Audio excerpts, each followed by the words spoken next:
মুভির শুরুতেই আমরা দুইজন লোককে দেখতে পারি যারা একটা মরুভূমির মধ্যে দিয়ে যাচ্ছিল, কিন্তু তখনই তাদের মধ্যে একজন জমিনের মধ্যে কিছুটা গর্ত করতে থাকে। তারপর তার পাশে থাকা লোকটা সেই গর্তের মধ্যে একটা বাক্স রাখে।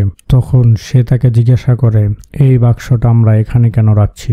সে তখন বলে, যেটা আসলে একটি মিস্টেরিয়াস বক্স, এটা কোনো নর্মাল বক্স না। এই বক্সটা অনেকদিন ধরেই লোকেরা খুঁজে বের করছে, আর এরপরেও এটা এখান থেকে খুঁজে বের করা হবে। আর যখন এটা তারা মাটি চাপা দিয়ে পুনরায় তারা ফিরে যাচ্ছিল, তখন বক্সের মালিকটা তার সাথে থাকা লোককে বলে যে, তুমি তো এখন জানো এই বক্সটা আমরা কোথায় রেখেছি, তাই তোমাকে মরতে হবে। এই বলে সে তাকে গুলি করে দেয় এবং পরের মুহূর্তেই নিজেও আত্মহত্যা করে নেয়। তার পরবর্তী সিনে আমরা একটি লোককে দেখতে পারি যার নাম হলো ব্রাইস, আর সে সোশ্যাল মিডিয়ায় ভাইরাল হওয়ার জন্য গেম সেট আপ করে থাকে, যেমনটা করে থাকে মিস্টার বিস্ট। এইবার সে একটা এসকেপ রুম সেট আপ তৈরি করে। তারপর সে তার পার্টনারকে ফোন করে এবং সে তাকে বলে যে, আমরা গত কয়েক মাস ধরে কোনো ওয়েবসাইটেরই টপ লিস্টে আসতে পারছি না, আমাদের ঠিক অন্যরকম আরো ভালো কিছু করা উচিত। তখন তার ফ্রেন্ড তাকে উত্তরে বলে যে, তুমি কিছু চিন্তা করো না,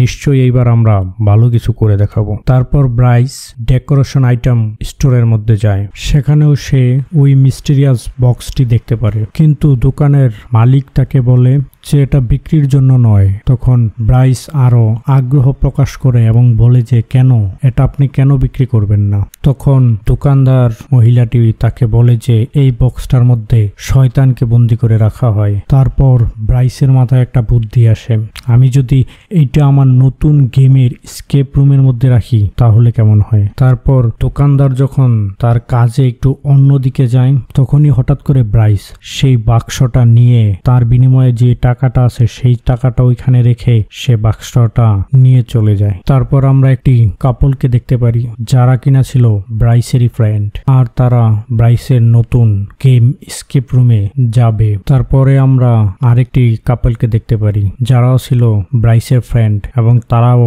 খেলার অংশ ছিল, যেখানে মেয়েটির নাম হচ্ছে জেস।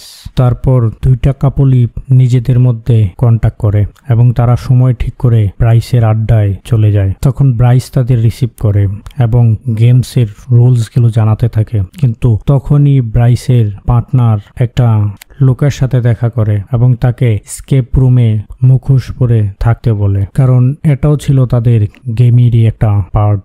এইদিকে ব্রাইস সেই খেলোয়াড়গুলোকে গেমসের রুলসগুলো বোঝাতে থাকে। সে তাদেরকে একটা রুমের বাইরে নিয়ে আসে এবং রুমটি দেখিয়ে বলে যে, তোমরা এই রুমের ভিতরেই বন্ধ থাকবে, তোমাদের কাজ হলো রুমের ভিতরে থাকা বিভিন্ন ক্লু দিয়ে এই দরজার লকটা খুলতে হবে এবং তোমাদের এই রুম থেকে বের হয়ে আসতে হবে। আর তাদের এই পুরো কাজটা করার জন্য মাত্র 55 মিনিট সময় দেওয়া হয়েছে। সে তাদেরকে আরো বলে যে, তোমরা রুমের ভিতর থেকে যতই চিল্লাচিল্লি করো, যতই কি গোলমাল করো না কেন, বাইরে থেকে কোনো আওয়াজই আসবে না, আর সাথে তোমাদের মোবাইলও কাজ করবে না, কারণ রুমের ভিতর কোনো নেটওয়ার্কই চলবে না। এটা বলার পরে ব্রাইস তাদেরকে একটি কালো কাপড়ে নিজেদের মুখ ঢাকতে বলে এবং তারপর সুযোগ বুঝে ব্রাইস সে জায়গা থেকে চলে যায়। তারপর তারা যখন রুমের ভিতরে প্রবেশ করে, তখন দরজাটা নিজে নিজেই বন্ধ হয়ে যায়। অন্যদিকে ব্রাইস ক্যামেরার মাধ্যমে সকলকে দেখতে থাকে। ওই লোকগুলোর ওই রুম থেকে একটা টেপ রেকর্ডার মিলে, যেখানে একটা লোকের ভয়েস আসে। সে বলতে থাকে, যখনই তোমরা এই রেকর্ডিংটা শুনছো, হয়তো আমি তখন মারা গেছি, কিন্তু আমি তোমাদেরকে কিছু বলতে চাই। আর আমার একটা ছেলে আছে যে কিনা মানুষ না, একটা শয়তান, যে কিনা নিজের মাকে সহ আরো অনেক লোককে মেরে দিয়েছে। আর আমি ওকে এই রুমের মধ্যেই একটা চেন দিয়ে বেঁধে রেখেছি, আর এই রুমটাও তারই ছিল, আর এই রুমের মধ্যেই সে ওই মানুষগুলোকে মারত। যাই হয়ে যাক, তোমরা ওকে এই রুম থেকে বেরোতে দিও না, আর যত তাড়াতাড়ি সম্ভব এই রুম থেকে বেরিয়ে যাও। এখন যখন তারা একটা গেমের মধ্যে আছে, তখন তারা বুঝতে পারে যে এইসব একটা গেমের পার্ট। তারপর তারা রুম জুড়ে সেই সূত্রগুলো খুঁজতে থাকে, যার মাধ্যমে তারা দরজাটা খুলতে পারবে। তখনই তারা সেই ছেলেটাকে দেখতে পারে যে কিনা একটা চেনের মাধ্যমে বাঁধা ছিল। তখন তারা তাকে একটা গেমের পার্ট মনে করে তার উপর হাসতে থাকে। তখনই তাদের মধ্যে একজনের চোখে সেই মিস্টেরিয়াস বক্সটা পড়ে সে কোনো কিছু না ভেবেই বক্সটা খুলে দেয়, কিন্তু ওই বক্সের মধ্যে সে কোনো কিছুই খুঁজে পায় না। আর সে যখন ওই জায়গা থেকে চলে যায় তখনই আমরা দেখতে পারি যে সেই বক্স থেকে একটা কালো ছায়া বেরিয়ে আসে, যা কিনা সেই চেনের সাথে বাঁধা ছেলেটার শরীরের ভিতর চলে যায়। কিন্তু কারো মনোযোগ সেই দিকে ছিল না।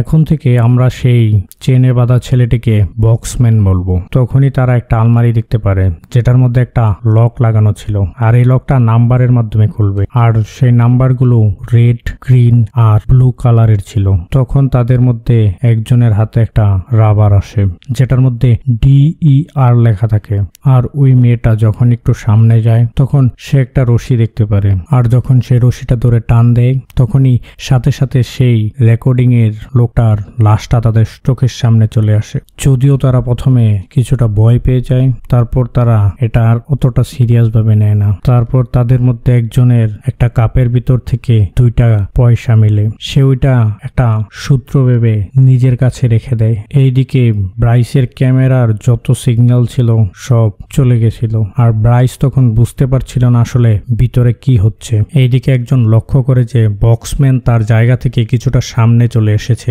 তারপর তারা ভালো করে লক্ষ্য করে যে বক্সম্যানের চেনটা হয়তো 5 মিনিট পরে পরে একটু করে লম্বা হয়ে যায়, যেন সে আস্তে আস্তে সামনে এগোতে পারে। তখন তারা একটা জিনিস খেয়াল করে, একটা বুক শেলফের মধ্যে বইগুলো এমন ভাবে রাখা থাকে যেটার মাধ্যমে তারা সেই দরজার ক্লুটা পেয়ে যায় এবং তারা সেই লকটা খুলে ফেলে। তারা সেই আলমারির ভিতর থেকে একটা চাবি পায়, আর সেই চাবিটা ছিল একটা সুটকেসের। তারা তাদের পাশে রাখা একটা সুটকেস খোলে, আর যেই সুটকেসের ভিতর থাকে একটা বড় ক্যাচি, আর এদিকে তাদের হাতে মাত্র 37 মিনিট সময় বাকি ছিল। তারপর তাদের মধ্যে একজন সেই ক্যাচিটি নিয়ে সেই বক্সম্যানের কাছে একটা রাখা কাগজের বাক্সের দিকে যায় এবং সেটাকে কেটে তার ভিতর থেকে একটা ড্রয়ারের হ্যান্ডেল খুঁজে পায়।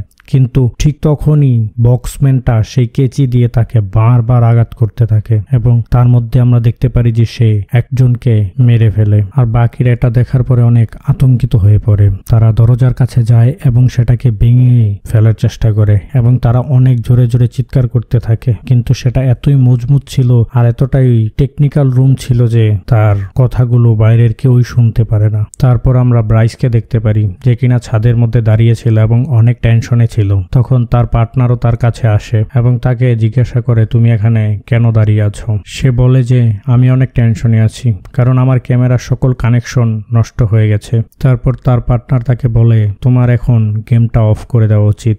কিন্তু ব্রাইস এটা করতে রাজি ছিল না, কারণ সে যদি এটা করে তাহলে নিশ্চয়ই তার অনেক হেটার্সরা তাকে ব্যাড রিভিউ দিবে। আর এদিকে রুমের মধ্যে থাকা লোকেরা অনেক বেশি টেনশনে ছিল এবং আতঙ্কে ছিল। তারা বক্সম্যানের দিকে নানান জিনিস ছুঁড়ে মারতে থাকে, কিন্তু বক্সম্যানের এইসবে কোনো কিছুই হচ্ছিল না। সে ঠাট দাঁড়িয়েছিল। তখন ওইখান থেকে একজন তার নিজের মোবাইলটা বের করে পুলিশকে কল করার চেষ্টা করে, কিন্তু সেই রুমের মধ্যে কোনো নেটওয়ার্কই ছিল না। আর যত সময় যাচ্ছিল বক্সম্যানও তার জায়গা থেকে সামনের দিকে এগিয়ে আসছিল, আর এটা হলে তো তাদেরই বিপদ।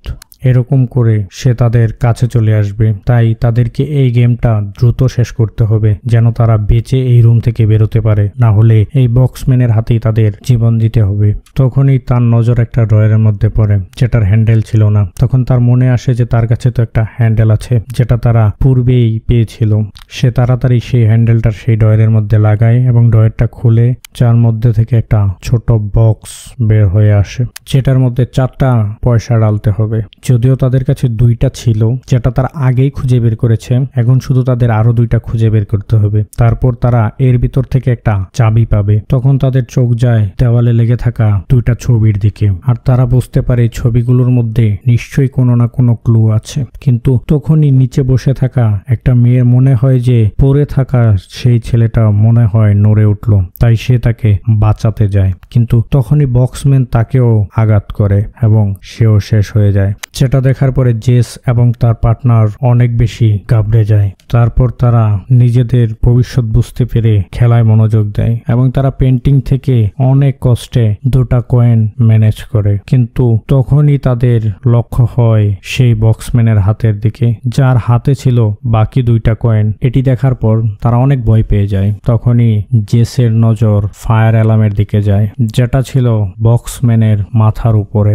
তখন জেসের ফ্রেন্ড তাকে বলে যে আমি যে করেই হোক বক্সম্যানের নজরটা অন্যদিকে করব, আর তুমি ঠিক সেই সময়ই আমার কাছে রাখা এই লাইটারটা সেই ফায়ার অ্যালার্মের সামনে নিয়ে জ্বালিয়ে দেবে। তারা প্ল্যান মাফিক কাজ করে। জেসের ফ্রেন্ড অনেক কষ্টে বক্সম্যানকে কিছুটা দূরে নিয়ে চেন থেকে আটকে রাখে। তখন জেস ফায়ার অ্যালার্মের কাছে নিয়ে দেশ লাইটার ধরায়, কিন্তু তার মধ্যেও কিছুই হয় না। তারপর তারা যেন তেন করে নিজেদের বাঁচিয়ে বক্সম্যান থেকে কিছুটা দূরে চলে আসে। এদিকে সময় যাচ্ছিল, তাদের কাছে তখনও প্রায় 19 মিনিট সময় বাকি ছিল। এদিকে ব্রাইসের পার্টনার ব্রাইসকে বোঝাতে থাকে যদি তাদের এই রুমের মধ্যে কিছু হয়ে যায় তাহলে নিশ্চয়ই পুলিশ আমাদের ছেড়ে কথা বলবে না, তাই তোমাকে যে করেই হোক এই গেমটা বন্ধ করতেই হবে। কিন্তু ব্রাইস তখন এই বিষয়টা মেনে নিতে চাচ্ছিল না। তখন সে তার ক্যামেরার কাছে চলে আসে এবং কানেকশন যাওয়ার আগের ভিডিওগুলা দেখতে থাকে। আর সে ভিডিও থেকে বুঝতে পারে যে কানেকশনটা তখনই চলে গেছিল যখন সে মিস্টিরিয়াস বক্সটা খুলেছিল, আর যখন সে গেমের ক্লিয়ারটা অদ্ভুত ব্যবহার করতে থাকে এবং সে হঠাৎ করে ক্যামেরার উপর আসে এবং ক্যামেরাটা ভেঙে দেয়, যার কারণেই তাদের সকল কানেকশন কেটে গিয়েছিল। এটা দেখার পর ব্রাইস সন্দেহ করতে থাকে যে নিশ্চয়ই এগুলো সেই বক্সটার জন্যই হচ্ছে।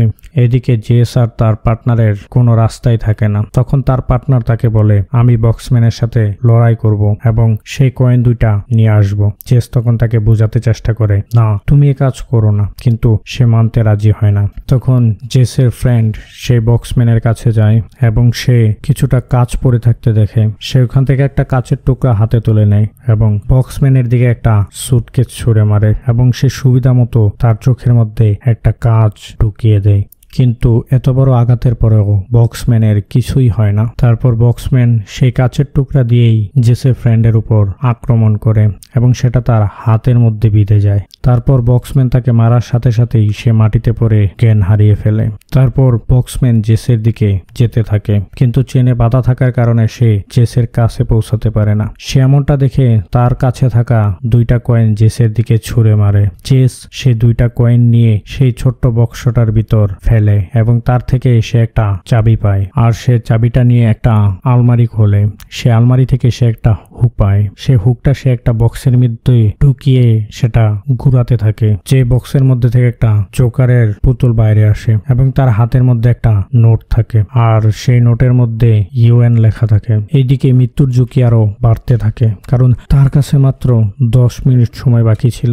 তখনই ব্রাইস সেই স্কিপ রুমের দরজাটা খুলে ভিতরে আসে, কিন্তু বক্সম্যান তাকে ধরে বাইরে ঠেলে দেয় এবং ভিতর থেকে দরজাটা লক করে দেয়। তখন ব্রাইসের হাত থেকে তার চাবিটাও ভিতরে পড়ে যায়। এটা দেখার পরে ব্রাইস তাড়াতাড়ি যায় পুলিশ ডেকে আনার জন্য, আর এদিকে রুমের ভিতর বক্সম্যান ব্রাইসের ফেলে আসা চাবিটা তুলে নেয় এবং সেটা রুমের এক কর্নারে ফেলে দেয়। আর রুমের মধ্যে এখন জেস আটকা পড়ে যায় এবং তার কাছে মাত্র গেমেরও 5 মিনিট সময় বাকি থাকে।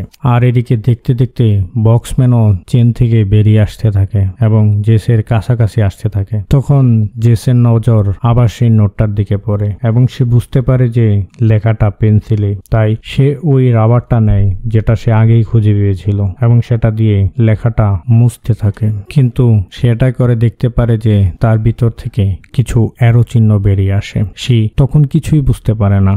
এটা দেখার পরে সে ঠিক করে যে সে বক্সম্যানকে আক্রমণ করবে, তাই সে একটা পড়ে থাকা কাচের টুকরা নিজের হাতে তুলে নেয় এবং যখন সে বক্সম্যানের দিকে লক্ষ্য করে তখন দেখে যে ঠিক তার পিছনের দরজাটার মধ্যেও সেই রকম অ্যারো চিহ্ন দেওয়া আছে। সে বুঝতে পারে যে এই দরজাটাই হলো তার মুক্তির দরজা, তাই সে বক্সম্যানকে চমকে দিয়ে হঠাৎ করেই সেই দরজার মধ্যে যায় এবং সেই অ্যারোগুলো দিয়ে সে ওই দরজাটা খুলে নেয় এবং সে তার গেমের সময়ের আগেই সেই রুম থেকে বেরিয়ে আসে। আর অন্যদিকে ব্রাইস পুলিশ সহ সেই রুমের কাছে চলে আসে এবং রুমে প্রবেশের সাথে সাথেই যখন সে বক্সম্যান পুলিশের উপর হামলা করতে আসে তখন পুলিশ তাকে গুলি করতে বাধ্য হয় এবং সে ওখানেই মারা যায়। তারপর সেই ছায়াটা তার ভিতর থেকে বেরিয়ে আসে এবং পরে যখন আমরা শেষ সিনে দেখতে পারি যে জেসের ফ্রেন্ডকে অ্যাম্বুলেন্সে করে হসপিটালে নিয়ে যাওয়া হচ্ছিল, তখন ব্রাইসও সেখানে ছিল এবং তার ভিতরে সেই কালো ছায়াটা প্রবেশ করে আর সাথে সাথেই তার হাব ভাব বদলে যায় এবং সে নিজের খেয়ালে একদিকে চলে যেতে শুরু করে। তারপরে যখন ব্রাইসের পার্টনার সেই মিস্ট্রি বক্সটাকে নিয়ে সেই দোকানের মধ্যে যায়, তখন সে ওই দোকানের মালিকের সাথে কথা বলে এবং সে বলে যে ব্রাইস তো হারিয়ে গেছে। তখন সে তাকে জিজ্ঞাসা করে যে বক্সটা কি খোলা হয়েছিল? সে বলে হ্যাঁ। তুমি কি সেটা খুলতে দেখেছিলে? সে বলে হ্যাঁ। এটা শোনার পরে দোকানদার অনেক ভয় পেয়ে যায় এবং সে বলে যে এখন তোমাকে কে বাঁচাবে আমি জানি না। এটা বলার সাথে সাথেই মুভিটা শেষ হয়ে যায়।